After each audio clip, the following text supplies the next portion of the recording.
خاصیات ابواب، جمع خاصیات یعنی بابوں کی خصوصیات۔ دیکھیے خاصیات جمع ہے خاصیت کی، ابواب کی خاصیت سے مراد ایسے معانی ہے جو باب کے معنی سے زائد ہوں لیکن باب کے لیے لازم ہوں۔ یعنی ایک تو باب کا معنی ہے، آپ کہتی ہیں نصرہ معنی مدد کرنا، یہ تو باب کا معنی ہو گیا، اور اس کے علاوہ نصرہ جیسے میں نے کل بتایا تھا، نیچے بھی بات آ رہی ہے، نصرہ میں باب نصرہ میں کی جو خاصیت ہے وہ یہ ہے کہ اس میں غالب ہونے کے معنی پائے جاتے ہیں۔ تو ایک تو اصلی معنی ہے، مطلب ایسے معنی جو باب کے معنی سے زائد ہو، ایک تو باب کے اپنے اصلی معنی ہے نصرہ مدد کرنا، خاصیات کا مطلب ایسے معنی جو اس معنی سے زائد ایکسٹرا میں ہو اور اس باب کے لیے لازم بھی ہوں گے۔ جب وہ باب ہے تو یہ معنی جو زائد والے ہیں یہ بھی ہوں گے۔ ابھی مثال سے بات کلیئر ہوگی۔ جیسے یوں تو ثلاثی اور رباعی کے جتنے باب ہیں، ثلاثی کا مطلب 3 حرف والے جو باب آپ نے پڑھے ہیں، 6 باب، نصر ینصر اور تمہارے فتح یفتح، وہ ثلاثی ابھی آئیں گے نیچے سب ایک ایک کر کے، اور رباعی آپ کے وہی ہیں، ایک ہی باب ہے، دحرج یدحرج۔ تو کہہ رہے ہیں جتنے بھی باب ہیں ثلاثی اور رباعی کے، ان میں سے ہر ایک کے اندر کچھ نہ کچھ خاصیات پائی جاتی ہیں، مگر ثلاثی مجرد کے 3 باب، ثلاثی مجرد ایسا ثلاثی ایسا 3 حرفی جو جس میں کوئی حرف زائد نہیں ہے، مجرد کا مطلب خالی ہے، زائد روپ سے خالی ہے، اصلی ہے تینوں، تو 3 باب، ایک باب نصرہ، ایک باب ضربہ اور ایک باب سمیع، یہ 3 باب میں خواص بہت پائے جاتے ہیں، یعنی بہت ساری خاصیتیں پائی جاتی ہیں۔ نیز ان تینوں ابواب میں ماضی اور مضارع کے عین کلمے کی حرکت مختلف ہوتی ہے، یعنی جو عین کلمہ ہے، نصرہ میں صاد عین کلمہ ہے، ضربہ میں را عین کلمہ ہے، سمیع میں میم عین کلمہ ہے، کہہ رہے ہیں اس کی جو حرکت ہے یہ بھی بہت بدلتی رہتی ہے، ابھی ساری مثالیں آئیں گی۔ تو کہہ رہے ہیں اسی لیے ان کو ام الابواب کہا جاتا ہے، سارے بابوں کی ماں، جتنے بھی باب آپ پڑھیں گی ثلاثی کے رباعی کے، ان سب میں ان بابوں کو ام الابواب کہا جاتا ہے۔ تو اگر یہ پوچھا جائے کہ ام الابواب کس کو کہتے ہیں خاصیات کے لحاظ سے، تو آپ کہیں گی ثلاثی مجرد کے 3 باب کو۔ کون کون سے باب؟ باب نصرہ، باب ضربہ، باب سمیع۔ اگر کہا جائے کہ کیوں کہتے ہیں ان کو ام الابواب، تو آپ کہیں گے اس لیے کہتے ہیں کیونکہ ان کے ماضی اور مضارع کے عین کلمے کی حرکت بہت مختلف ہوتی ہے، یعنی عین کلمے کی حرکت بدلتی رہتی ہے، کبھی زیر، کبھی پیش، کبھی زبر، اس لیے ام کے معنی اصل کے ہیں، اور اصل یہ ہے کہ جب معانی میں اختلاف ہو تو حرکت میں بھی اختلاف ہونا چاہیے۔ بھئی عقل یہ کہتی ہے، اصل کا مطلب عقل یہ کہتی ہے کہ جب آپ کسی لفظ کا معنی بدل رہے ہیں تو اس لفظ کو بھی بدلیے، آپ حرف نہیں بدل رہے تو کم سے کم اس کی حرکت کو ہی بدلیے۔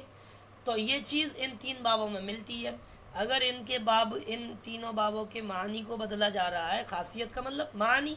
معنی کو بدلا جا رہا ہے، تو پھر ان کی حرکت کو بھی بدلا جاتا ہے۔ تو اسی لیے ان 3 بابوں کو ام الابواب کہہ دیا جاتا ہے۔ کیوں؟ ام مان ہوتا ہے اصل، میں نے ماں کہا تھا، ماں کا مطلب بھی وہی ہوتا ہے، یہاں پر اصل سے ترجمہ کر رہا ہے۔ تو اور یہ بات صرف انہی 3 ابواب میں پائی جاتی ہے۔ اب ہر باب کی خاصیت مع امثلہ بیان کی جاتی ہے، یعنی مثال کے ساتھ بیان کر رہے ہیں۔ میں یہ خاصیت باب نصرہ ینصر کی کل بھی پڑھا دوں گا، آج اس لیے تھوڑا سا پڑھا رہا ہوں کیونکہ پیچھے کی بات پوری ہو جائے گی تھوڑا سا یہ آگے کا پڑھنے سے۔ کیا اوپر بس آپ کو جو میں نے پڑھا ہے پہلے صفحے میں 3-4 باتیں سمجھنی ہے۔ کیا باتیں سمجھنی ہے؟ سب سے پہلے خاصیت کا کیا تعریف ہے، تو آپ یہ کہہ سکتی ہیں کہ ابواب کی خاصیت سے مراد ایسے معانی ہیں جو باب کے معنی سے زائد ہوں لیکن باب کے لیے لازم ہو۔ یہ 1-1.5 لائن کی تعریف ہے خاصیت کی، اس کا آپ یاد کر لیں۔ پھر اس کے بعد انہوں نے یہ بتایا کہ ثلاثی اور رباعی کے جتنے بھی باب ہیں ان میں سے ہر ایک باب کے اندر کچھ نہ کچھ خاصیت پائی جاتی ہیں، لیکن ثلاثی مجرد کے 3 باب باب نصرہ، باب ضربہ اور باب سمعہ، ان میں خاصیتیں بہت زیادہ پائی جاتی ہیں، اسی لیے ان تین بابوں کو ام الابواب کہا جاتا ہے۔ کیوں؟ کیونکہ ان کے ماضی اور مضارع کے عین کلمے کی حرکت بہت زیادہ بدلتی ہے، مختلف ہوتی ہے،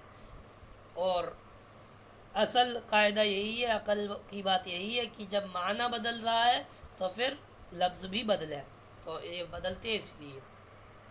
تو اوپر دو تین باتیں ہیں چھوٹی چھوٹی، آسان اس کو آپ آسانی سے یاد کر سکتی ہیں، بیٹھیں گی جب 5-10 منٹ کے لیے کتاب لے کر اکیلے۔ اب خاصیت باب نصر ینصر،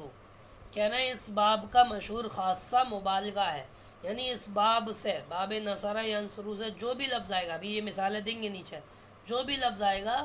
اس میں مبالغے کے معنی ہوں گے۔ مبالغہ مطلب مغالبہ مطلب غلبہ حاصل ہونا، غالب آنا، مغالبہ، غالبہ یغالب مغالبتاً، کہہ رہے ہیں مغالبہ کے معنی غالب آنے کے ہیں۔ علم صرف کی اصطلاح میں، یعنی جو صرف پڑھ رہی ہیں، اس میں مغالبے کا مطلب یہ ہے کہ باب مفاعلہ کے صیغے کے بعد کسی فعل کو اس لیے ذکر کرنا کہ اس سے دو فریق میں سے ایک کے غالب آنے کو ظاہر کیا جائے۔ اس اظہار غلبے کے لیے مثال واوی اور یائی اور اجوف یائی اور ناقص یائی کے علاوہ، یہ سب آپ کو معلوم ہوگا، اور میں ابھی پھر بتا دے رہا ہوں، آپ نے پڑھا تھا مثال اس فعل کو کہتے ہیں، اس کلمے کو کہتے ہیں جس کے فا کلمے میں حرف علت ہو، اور فا کلمے میں اگر حرف علت واو ہو تو وہ مثال واوی بن جائے گا، جیسے وعدہ، اور مثال یائی جس کے فا کلمے میں حرف علت یا ہو، جیسے یسارا، تو وہ مثال یائی بن جائے گا۔ اجوف آپ نے پڑھا تھا، اس کلمے کو کہتے ہیں جس کے عین کلمے میں حرف علت ہو، اور اجوف یائی وہ ہو جائے گا جس کا عین کلمے میں حرف علت یا ہو، تو وہ اجوف یائی ہو جائے گا۔ اور ناقص یائی، ناقص اس کلمے کو کہتے ہیں جس کے لام کلمے میں حرف علت ہو اور پھر وہ حرف علت یا ہو، تو پھر وہ ناقص یائی ہو جائے گا۔ تو بہرحال یہ سب آپ پڑھ چکی ہیں اور ابھی نیچے بھی آئیں گے۔ تو کہہ رہے ہیں مثال واوی، مثال یائی اور اجوف یائی اور ناقص یائی کے علاوہ جس فعل کو مفاعلہ کے بعد ذکر کریں گے وہ باب نصرہ سے ہوگا، خواہ وہ فعل اپنی وضع کے اعتبار سے کسی اور باب سے آتا ہو۔ جیسے دیکھو یضاربنی زیدن، تو ضاربہ یضاربو یہ باب مفاعلہ سے ہے۔ اب یہاں پر باب مفاعلہ آ گیا کہ زید مجھ کو مارتا ہے، اب اس کے بعد جو اب فعل آ رہا ہے تو یہ فعل باب نصرہ سے ہی آئے گا، جبکہ آپ پڑھتی ہیں ضربہ یضربو، لیکن یہاں پر کیا آ رہا ہے ضربہ یضربو فاضربوہ، تو اس میں آیا کہ زید مجھ کو مارتا ہے اور میں زید کو مارتا ہوں، لیکن میں مار پیٹ میں اس پر غالب آ جاتا ہوں۔ تو یہاں پر جو ضربہ یضربو کو آپ نے ضربہ یضربو کرا، پیش دیا عین کلمے کو مضارع میں لے جا کر ضربہ کے باب نصرہ میں آپ لے گئے، تو اس سے معلوم ہوا کہ یہاں پر زید کی اور میری لڑائی ہوئی ہے، زید نے مجھے مارا ہے، میں نے زید کو مارا ہے، اور مار پیٹ کرنے میں زید پر آ گیا ہوں، یعنی میں نے زید کو زیادہ مار لیا ہے۔ ایسے ہی ایک اور مثال دے رہے ہیں، یخاصمنی زیدن، زید میرے ساتھ جھگڑا کرتا ہے، فاخصمہ،